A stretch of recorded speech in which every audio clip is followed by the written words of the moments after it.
అమరావతి రాజధాని అభివృద్ధికి మరో 42,000 ఎకరాలు భూమిని ప్రభుత్వం సమీకరించబోతా ఉందనే వార్తలు సంచలనంగా మారాయి. ఇప్పటికే 2016లో రైతుల నుంచి దాదాపుగా 33,000 ఎకరాలు 29 గ్రామాల నుంచి తీసుకున్నారు. 2019లో వైసీపీ ప్రభుత్వం వచ్చిన తర్వాత 3 రాజధానుల పేరుతో అక్కడ అడవిని పెంచారు. 5 సంవత్సరాలు ఏమాత్రం డెవలప్మెంట్ జరగకపోగా ఒక గ్రామం నుంచి మరో గ్రామానికి వెళ్ళటానికి కూడా చిట్టడవిలో నుంచి వెళ్లాల్సి వచ్చింది. అసాంఘిక కార్యక్రమాలకు అడ్డాగా మారింది. ఇక 2024లో కూటమి ప్రభుత్వం రాగానే ఆ కంప పీకడానికే 36 కోట్లు ఖర్చు చేయాల్సి వచ్చింది.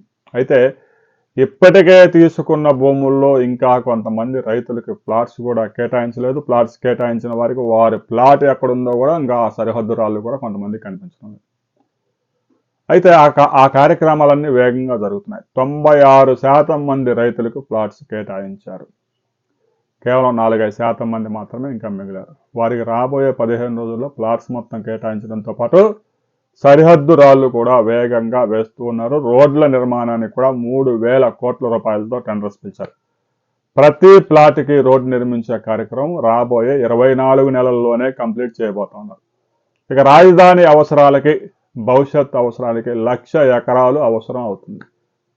ఇప్పటికే పెట్టుబడులు పెట్టడానికి పెద్ద ఎత్తున యూనివర్సిటీలు, హాస్పిటల్స్, పర్యాటక శాఖకు చెందిన 7 స్టార్ హోటల్స్ ఇలాంటి సంస్థలు వస్తున్నా కూడా వారికి భూములు కేటాయించడానికి కూడా అమరావతిలో భూములు దొరకడం లేదు.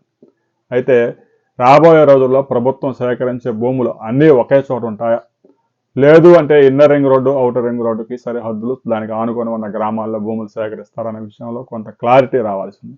ఎందుకంటే రైతుల నుంచి బలవంతంగా భూమి సేకరించే అవకాశం లేదు. భూ సమీకరణ ద్వారానే భూమిని తీసుకోవాలని ప్రభుత్వం సిద్ధంగా ఉంది. ఎందుకంటే పెద్ద ఎత్తున భూమిని తీసుకోవడం భూ సేకరణ ద్వారా సాధ్యం కాదు కాబట్టి భూ సమీకరణ ద్వారా ఇన్నర్ రింగ్ రోడ్డుకి, అవుటర్ రింగ్ రోడ్డుకి పక్కనే కనుక తీసుకుంటే పెట్టుబడులకు అనుకూలంగా ఉంటుంది. వేలాది మందికి ఉపాధి కూడా కల్పించినట్టు అవుతుంది.